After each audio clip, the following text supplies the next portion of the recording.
Devakottai chairman மாணிக்க வாசகம் நடுநிலைப்பள்ளியில் 8ஆம் வகுப்பு படிக்கிறேன். காமராஜர் பற்றி பேச்சு. ராமநாதபுரம் மாவட்டத்தில் விருதுநகரில் 1903ஆம் ஆண்டு ஜூலை மாதம் 15ஆம் தேதி பிறந்தார்.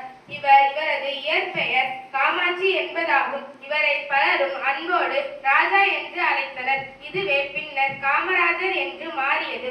காமராஜர் அவர்களின் தந்தை குமாரசாமி நாடார், தாயார் சிவகாமி அம்மையார் ஆவார். காமராஜர் அவர்கள் தனது தொடக்க கல்வியை தன் சொந்த ஊரிலேயே பயின்றார். அதன் பிறகு ஏனைய வித்யாலயா என்ற பள்ளியில் தன் கல்வியை பயின்றார். அதன் பிறகு தன் சமுதாயத்திற்கான பள்ளியில் படித்துக் கொண்டிருக்கும் பொழுது தனது 6வது வயதில் தன் தந்தையை இழந்தார். தன் தந்தையை இழந்தவுடனே தன் தோப்பனாரையும் இழந்தார். இதனால் இவரால் தன் கல்வியை தொடர முடியவில்லை.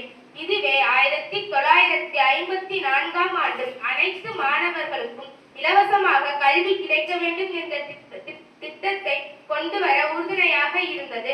காமராஜர் அவர்கள் கல்வியை தொடர முடியாத காரணத்தால் தன் தாய்மாமா வீட்டில் துணிக்கடையில் பணிபுரிந்தார்.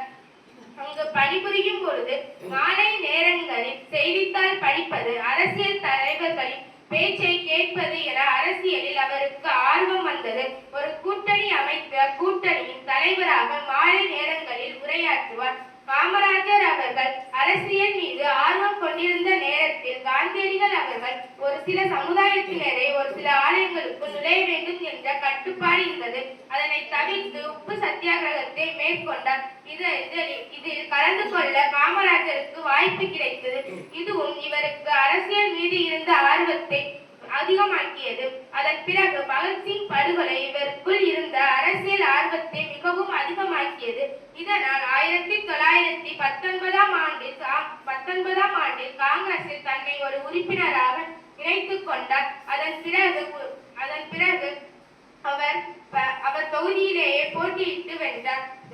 1939ஆம் ஆண்டு காந்தியடிகள் வட்டமேதை விவாதத்தில் இருந்து வெளிவந்தவுடன் கைது செய்யப்பட்டார்.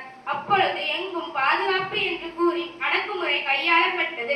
இதனை எதிர்த்து போராடிய காமராஜர் அவர்கள் சிறை சென்றார். கிட்டத்தட்ட 8 ஆண்டுகளுக்கு மேல் சிறைவாசம் அனுபவித்த இவருக்கு இதுவே முதல் சிறைவாசமாக இருந்தது.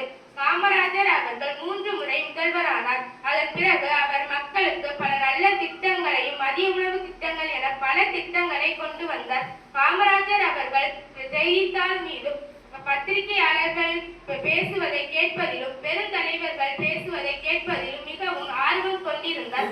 இதனால் காமராஜர் அவர்கள் அரசியலில் எவ்வளவு நேர்மை